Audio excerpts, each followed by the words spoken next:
तर वरिष्ठांपासून ते खालीपर्यंत प्रत्येक जण आपापली जबाबदारी झटकण्याचं काम करतोय. साहेब, लघुउद्योजक, उद्योगमंत्री पासून पालकमंत्री प्रत्येकाकडे गेले. सर्वजण म्हणायचे तुमच्या स्थानिक आमदारांना भेटा. आमच्या माता भगिनी ज्यांनी मला अंगाखालं खेळवले अशा सर्व 50 ते 60 महिला भगिनी आमदार साहेबांच्या निवासस्थानी गेल्या होत्या. अर्धसात घालवून गेल्या होत्या. त्यांना गेटच्या आतमध्ये येऊन दिलं नाही.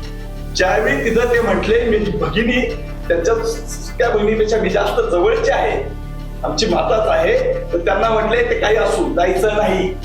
मग ते तिथे विषय काय झाला असेल तर आमच्या मुलांच्या परीक्षा आहेत, आम्ही कष्टाने डोक्यावरून पाणी आणून घरं बांधलेली आहेत. आज असं असताना आम्हाला न्याय मिळाला पाहिजे.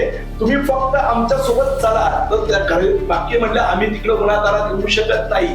त्याचा वाप वाटलाय. सर्वात महत्वाचं ज्यावेळी आमदार साहेबांचे वडील आले ते म्हटले निघा इथनं.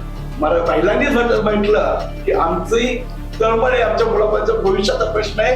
जर असं नाही केलं तर आम्हाला विष पाहून मरावं लागेल. विष प्यायला तर मरा पण निघा. हे माणूस शून्य वक्तव्य मला शोधत